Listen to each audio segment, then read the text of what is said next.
Heart से गया था, नस की दिक्कत थी। ऐसे स्टेंट में क्लॉट एंगेज होकर बाहर निकालते हैं। तो इस तरीके को बोलते हैं मैकेनिकल थ्रोम्बेक्टोमी, जो एकदम पेनलेस है। और उसके बाद ये नस खुल गई। आप देख सकते हैं ये पहली इमेज है, लास्ट इमेज है। यहाँ पे नस पूरी ब्लॉक थी, यहाँ पे काला काला डाई है, डाई यहाँ पे रुक गई है, ब्लड वहाँ पे रुका हुआ है। ओपन करने के बाद ब्लड फ्लो डेंटर ये पेशेंट ने बहुत अच्छी रिकवरी की थी। 82 ईयर्स की पेशेंट के लिए और 3-4 डेज में पेशेंट डिस्चार्ज हो गए। और जब स्टेंट बाहर आता है तो रियल टाइम इमेज है, ऐसे आता है, ये क्लॉट होता है और ये स्टेंट के अंदर ऐसे एंगेज होते हैं। क्लॉट को बिना ओपन सर्जरी करे हम क्लॉट को ब्रेन से निकालते हैं। तो आज का अगर फुल फॉर्म देखें, बी का मतलब होता है बैलेंस। बैलेंस मतलब कि लॉस ऑफ बैलेंस या डिजीनेस होना, अचानक से चलते चलते पेशेंट गिर गया, that is loss of balance. I symptom मतलब कि ब्लरिंग ऑफ विजन होना, एक आंख से दिखना बंद हो गया अचानक से, पर्दा आ गया एक आंख की तरफ से, जो पेशेंट हमें बता रहे थे। तो एक का पैरेंट होना, एक साइड। मेरा नाम डॉक्टर विवेक अग्रवाल है, मैं कंसल्टेंट न्यूरो इंटरवेंशनिस्ट हूँ फोर्टिस हॉस्पिटल मोहाली से। आज हम बात कर रहे हैं मैकेनिकल थ्रोम्बेक्टोमी प्रोसीजर की, जिसके द्वारा हम ब्रेन में गए क्लॉट को निकाल सकते हैं स्ट्रोक पेशेंट। स्ट्रोक मतलब कि ब्रेन अटैक, अधरंग या पैरालिसिस। ऐसा पेशेंट जिसके अंदर अचानक से फेशियल वीकनेस आ गई हो, या एक हाथ पैर में कमजोरी आ गई हो, या फिर स्पीच में डिफिकल्टी हो, इन पेशेंट्स के अंदर अगर क्लॉट जाने की वजह से ब्रेन में पैरालिसिस का अटैक पड़ा है, तो हम 24 घंटे तक उस क्लॉट को स्टेंट या फिर कैथेटर के थ्रू हम उस ब्रेन से निकाल के उसका लाइफ लॉन्ग मॉर्बिडिटी मतलब बेड रिडन स्टेट से या डेथ उसकी प्रिवेंट कर सकते हैं। सर कितने पेशेंट कर चुके हैं 15%? अभी लास्ट 2 इयर्स में we have done around 112 patients. Last 2 years का डेटा देखें तो सक्सेस रेट इज 75 to 8। दो सक्सेस होते हैं इसके अंदर, एक होता है टेक्निकल सक्सेस, एक होता है क्लिनिकल सक्सेस। आपने प्रोसीजर कर दिया बट पेशेंट को फायदा हुआ कि नहीं हुआ, एक आप प्रोसीजर कर पाए कि नहीं कर पाए। Technical success is more than 90%, मतलब कि हमारे 90% केसेस के अंदर हम क्लॉट को सक्सेसफुली निकाल पाए। क्लिनिकल सक्सेस इज 75 to 80%, मतलब हमारे 70 से 75% पेशेंट्स को उससे करेंगे। कितनी देर में छुट्टी मिल जाती है इसमें? अगर पेशेंट जितना जल्दी पेशेंट हॉस्पिटल के अंदर आता है उतना जल्दी उसका ट्रीटमेंट शुरू होता है, जितना जल्दी ट्रीटमेंट शुरू होता है उतना जल्दी पेशेंट रिकवर करता है। अगर जो पेशेंट विदिन 6 आवर्स हॉस्पिटल के अंदर आ जाता है, वो विदिन 4 to 5 डेज भी हॉस्पिटल से डिस्चार्ज हो जाता है। डिपेंड्स कि कितना उसका ब्रेन ऑलरेडी डैमेज हो चुका है। अगर सर यंग एज में अधरंग हो गया जी, पहले बुजुर्ग हो गए, अब यंग एज में 30 साल की उम्र में हो जाता है, क्या कारण है सर? इसके मेन कारण है, एक तो हमारी lifestyle, second is drug abuse, या जो कि पंजाब में बहुत कॉमनली देखा गया है drug abuse. Third is genetic causes. अगर पेरेंट्स को ओबेसिटी है, पेरेंट्स को डायबिटीज है, पेरेंट्स को अस्थमा है, तो बच्चे को भी होने के चांसेस हैं। फिर होता है अपनी खुद के ब्लड डिसऑर्डर्स जो कि यंग एज में, या फिर हार्ट डिसऑर्डर्स जो कि यंग एज में ज़्यादा दिखते हैं। तो ये कॉमन कारण है यंग एज स्ट्रोक। सर कैसे पता चलता है कॉस्ट जो है, ये जो आयुष्मान भारत कॉस्ट है, जो अभी गवर्नमेंट ऑफ इंडिया गाइडलाइंस है, उसके हिसाब से अराउंड 2.5 to 3.5 प्रोसीजर की कॉस्ट आती है। 2.5 lakhs की बात कर रहा हूँ मैं, वो प्रोसीजर की कॉस्ट आती है।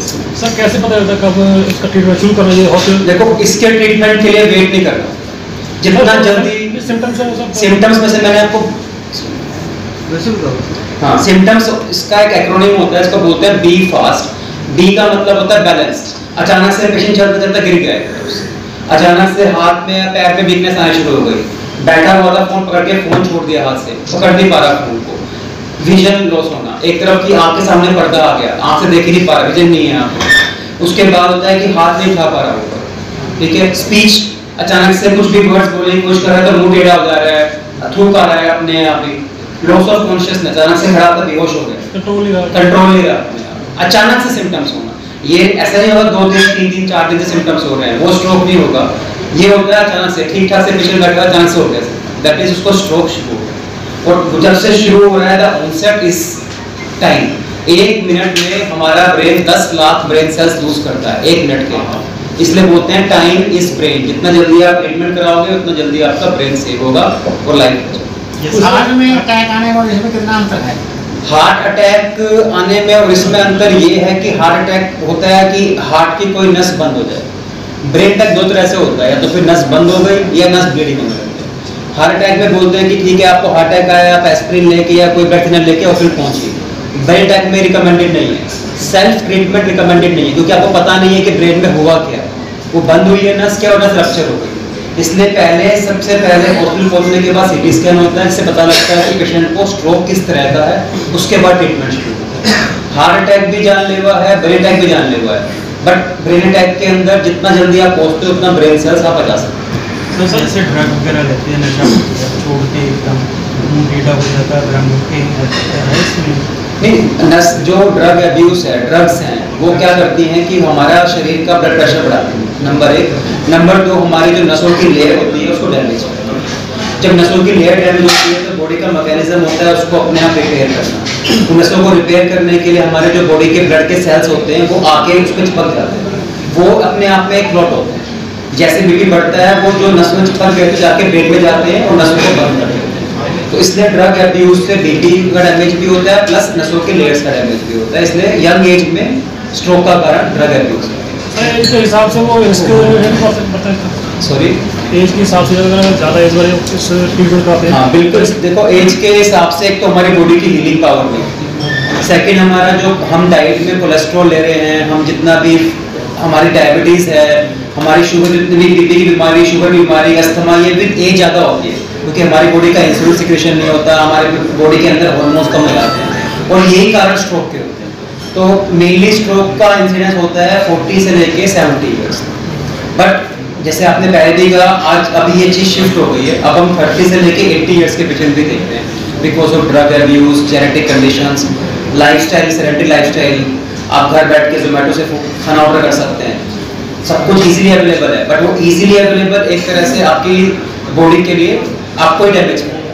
दैट इज पहले आप टेस्ट करते हो इस हिसाब से मतलब कि सक्सेस रेट गारंटीड हो। देखो पेशेंट के आते इमरजेंसी पेशेंट आते हमारे पास एक कोल्ड स्ट्रोक होता है, जैसे हमारे जो इमरजेंसी डॉक्टर्स हैं, नर्स हैं, पूरे हॉस्पिटल में अनाउंस करते हैं कि स्ट्रोक का पेशेंट हमारे पास फोर्टिस मॉली की इमरजेंसी में आया हुआ है। उसके अनाउंस होते ही एक इंटरवेंशन न्यूरोलॉजिस्ट, जो कि मैं हूँ, एक न्यूरोलॉजिस्ट जो ब्रेन के डॉक्टर होते हैं, एक न्यूरोसर्जन की टीम वाला, हम जाके पेशेंट को असेस करते हैं। असेस का मतलब ये नहीं कि हम उसमें बहुत टाइम लगाएंगे, असेसमेंट होता है 5 से 15 मिनट का सिर्फ। उसके बाद हम देखते हैं कि पेशेंट को दिक्कत क्या है, वो सच में स्ट्रोक है या नहीं और आगे क्या करना है। फटाफट पेशेंट का सीटी स्कैन होता है जिससे क्लियर हो जाता है कि इसकी नस बंद है या इसकी ब्रेन में ब्लीडिंग हुई है। डिपेंडिंग ऑन सीटी स्कैन की फाइंडिंग हम उसको कैथ लैब में ले जाके थ्रोम्बेक्टमी करना है, मतलब ये प्रोसीजर करना है, या फिर उसको आईसीयू के दो।